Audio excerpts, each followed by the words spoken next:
Setelah bertahun-tahun sakit, Mao Zedong menderita serangkaian serangan jantung.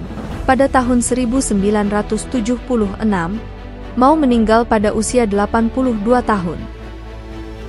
Selama era Mao, populasi Tiongkok tumbuh dari sekitar 550 juta menjadi lebih dari 900 juta. Sementara pemerintah tidak secara ketat menegakkan kebijakan keluarga berencana.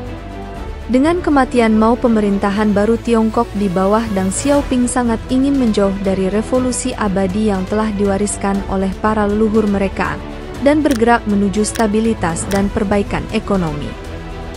Tiongkok berharap untuk mencapai pertumbuhan ekonomi yang pesat di tahun-tahun mendatang, yang bertujuan untuk meningkatkan pendapatan per kapita Tiongkok dari sekitar 2 juta rupiah menjadi 6 juta pada tahun 2000. Partai Komunis Cina percaya bahwa pertumbuhan populasi Tiongkok yang pesat merupakan hambatan bagi hal ini dan berkomitmen untuk mencapai pertumbuhan ekonomi yang pesat di tahun-tahun mendatang.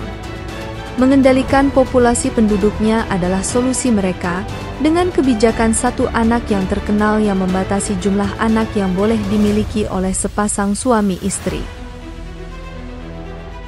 Hari ini dalam sejarah kita menelusuri cara-cara jahat yang dilakukan Tiongkok dalam menerapkan kebijakan ini melalui penipuan, intimidasi, sterilisasi dan pembunuhan. Jika hal ini terdengar menarik bagi Anda, silakan lanjutkan dan sukai video ini dan berlangganan untuk mendapatkan lebih banyak video bersejarah seperti ini. Kebijakan satu anak bukanlah undang-undang tunggal, tetapi pedoman kebijakan umum yang dikeluarkan oleh PKC dan ditegakkan di berbagai daerah dan provinsi. Surat pemerintah dari Komite Sentral PKC yang dikeluarkan pada tanggal 25 September 1980 yang menjelaskan perlunya mengendalikan populasi untuk menghindari kejatuhan ekonomi dalam waktu dekat. Kebijakan tersebut direvisi dan diperkuat beberapa kali selama bertahun-tahun, seperti dalam dokumen bertajuk nomor 7 pada bulan April 1984 dan dokumen nomor 13 pada bulan Mei 1986. Namun pemerintah daerah mempunyai kelonggaran dalam cara mereka menangani penerapan pedoman ini. Secara umum pasangan Tiongkok hanya boleh memiliki satu anak tunggal. Mereka dapat mengajukan permohonan izin untuk memiliki anak kedua dalam keadaan tertentu, seperti ketika anak pertama cacat, dan keluarga di pedesaan diizinkan memiliki anak kedua jika anak pertama mereka adalah perempuan. Untuk mengendalikan kelahiran diatasi dengan alat kontrasepsi yang tersedia bagi semua perempuan. Jika tidak melakukannya, maka akan dikenakan denda, sterilisasi, intimidasi, aborsi dan pembunuhan bayi. Sistem ini merupakan alat jahat yang digunakan Tiongkok untuk menjaga kontrol ketat terhadap penduduknya. Undang-undang ini ditegakkan oleh pengurus keluarga berencana di setiap wilayah dan setiap kota. Dengan populasi 500 juta orang, lembaga ini merupakan salah satu lembaga kekuasaan negara yang paling luas dan memiliki kekuasaan yang besar untuk menegakkan kepatuhan dan menghukum yang melanggar kebijakan satu anak. Denda merupakan alat penegakan hukum yang paling umum dihadapi oleh keluarga. Denda untuk setiap kelebihan kelahiran dan hukuman ini tidak sedikit, misalnya di Provinsi Guangdong, denda untuk kelebihan kelahiran adalah antara 3 hingga 6 kali lipat pendapatan tahunan keluarga, dan denda yang bergilir karena ketidakpatuhan terhadap peraturan lain. Wanita yang tidak melakukan pemeriksaan alat kontrasepsinya akan dikenakan denda, dan semua pemeriksaannya berada di bawah kendali negara. Hukuman bisa berupa bentuk lain seperti tagihan listrik dan air mereka dinaikkan, jatah beras mereka dipotong, dan izin mengemudi atau menjalankan usaha dicabut, dan gaji mereka juga bisa dipotong. Kebijakan tersebut tidak hanya menerapkan denda, tetapi juga berlaku bagi pegawai pemerintah atau anggota partai yang memiliki anak di luar nikah. Hukum kolektif ini bertujuan untuk memberikan tekanan sosial pada masyarakat agar patuh terhadap peraturan. Ketatnya kuota kepatuhan yang diberlakukan pada lembaga keluarga berencana mengakibatkan lembaga yang berwenang melakukan taktik intimidasi.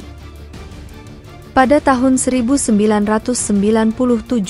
Berita Harian Tiongkok melaporkan bahwa petugas keluarga berencana membakar rumah keluarga yang kelebihan anak di daerah pedesaan untuk menakut-nakuti mereka agar melakukan sterilisasi atau pengguguran kandungan. Beberapa orang ingin melarikan diri dan kadang-kadang seluruh keluarga menghilang. Mereka pergi ke daerah lain, lalu lembaga tersebut membakar rumah mereka. Bentuk intimidasi lain yang ditakutkan adalah penculikan. Banyak pejabat setempat yang melakukan penahanan, bahkan seluruh keluarganya akan ditahan. Para ibu dipaksa untuk menjalani sterilisasi atau aborsi. Antara tahun 1979 dan 2015, persyaratan dari rezim satu anak adalah bahwa pasangan yang memiliki 2 anak harus disterilkan. Petugas setempat diberi kuota sterilisasi dan dihukum jika tidak terpenuhi. Misalnya pada tahun 1987, kuota sterilisasi adalah 90% dari seluruh perempuan yang memenuhi syarat. Diharapkan ada beberapa yang menghindar, namun para petugas mempunyai kepentingan dalam meminimalisir penghindaran untuk mencapai kuota ini. Para petugas melaksanakan upaya sterilisasi melalui kampanye propaganda dan intimidasi untuk meningkatkan jumlah kasus. Kampanye serupa pertama kali terjadi di Provinsi Guangdong pada bulan Februari 2000, di mana 10.000 orang disterilkan dalam 1 hari. Pemerintah secara resmi membantah memaksa siapapun untuk disterilkan, tetapi kenyataannya, keluarga yang tidak mematuhinya akan dikenakan denda yang memberikan tekanan akan kerugian finansial. Sebuah kelompok hak asasi manusia di Tibet mengamati praktik dokter yang melakukan sterilisasi terhadap perempuan tanpa meminta persetujuan. Dalam prosedur medis yang tidak relevan, dokter-dokter tersebut tidak memperhatikan persetujuan dari siapapun sebelum menjalankan prosedur tersebut. Banyak wanita terbangun dari operasi tanpa hubungan dengan kondisi medis mereka, dan sterilisasi dilakukan saat mereka masih di bawah umur. Skala sterilisasi ini sangat besar, antara tahun 1979 dan 1998, diperkirakan 146 juta orang disterilkan di Tiongkok. Ada sebanyak 250 juta perempuan Tiongkok dalam usia subur, dan sebanyak 85,3 juta orang telah disterilkan, yang diasumsikan bersifat sukarela yang dikarenakan ketakutan akibat intimidasi dan denda. Apapun klaim yang dibuat oleh Partai Komunis Tiongkok mengenai sterilisasi yang sepenuhnya bersifat sukarela, tetapi bukti-bukti tidak mendukung hal tersebut. Kebijakan satu anak di Tiongkok menyebabkan negara ini memiliki kebijakan aborsi yang paling diperbolehkan oleh Kementerian Kesehatan Tiongkok. Perempuan dalam masyarakat Tiongkok terutama di daerah pedesaan, di mana anak laki-laki diperlukan untuk bekerja di ladang. Ketika dihadapkan dengan kandungannya kemungkinan adalah anak perempuan, banyak pasangan memilih untuk menggugurkan mereka dan mencoba lagi untuk mendapatkan anak laki-laki.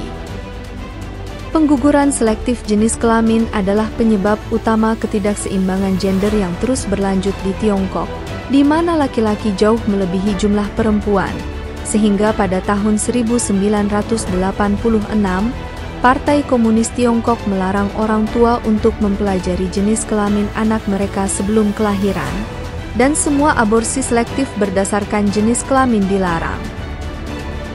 Disinilah kita mendapatkan beberapa cerita horor yang paling meresahkan dari kebijakan satu anak.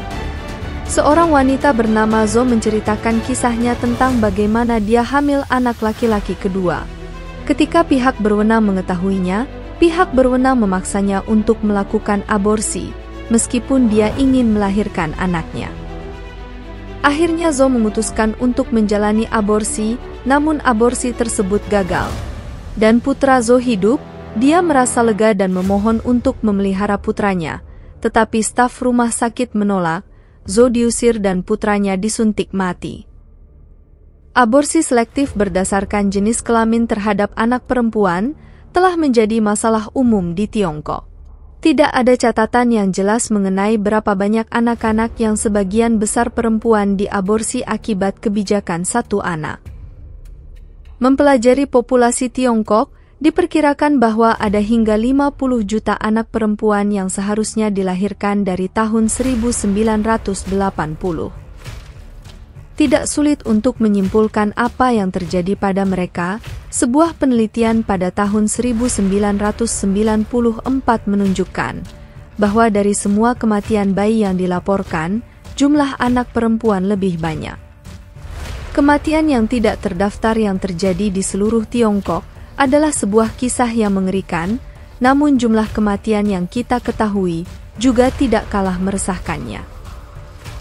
Kebijaksanaan membatasi pertumbuhan penduduknya dan meningkatkan PDB, negara tersebut telah gagal memenuhi target populasi penduduknya. Tetapi PKC bersikeras bahwa kebijakan satu anak adalah hal yang terbaik bagi mereka, namun masyarakat tampaknya tidak setuju dengan mereka.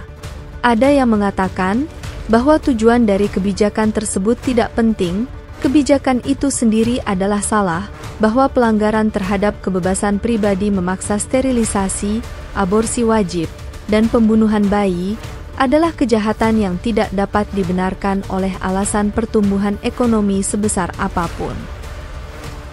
Pada tahun 1983, ada sekitar 14 juta aborsi dan hampir 21 juta disterilisasi di Tiongkok, dan sebagian besar dilakukan karena takut akan hukuman jika tidak melakukan hal tersebut. Hari ini kita mungkin melihat ke belakang dengan ngeri, ketika dunia memuji kebijakan satu anak. Akhirnya kebijakan tersebut diganti dengan kebijakan 2 anak pada tahun 2015, dan semua batasan jumlah anak diakhiri pada tahun 2021. Saat ini, Tiongkok modern menghadapi masalah yang berlawanan, yaitu tingkat kesuburan yang mengkhawatirkan, dan populasi manula yang menimbulkan risiko serius terhadap perekonomian jangka panjang dan stabilitas sosial. Hanya waktu yang akan menentukan bagaimana Tiongkok mengatasi kesulitan-kesulitan ini, dan apakah Tiongkok atau negara lain akan menggunakan tindakan ekstrim untuk mengatasi masalah-masalah di masa depan. Bagaimana menurut Anda tentang kebijakan satu anak? Apakah itu dibenarkan? Pelajaran apa yang dapat kita petik dari kebijakan tersebut? Beritahu kami pendapat Anda di kolom komentar. Terima kasih telah menonton, dan jika Anda menikmati video ini dan menganggapnya informatif, silahkan klik tombol suka dan berlangganan.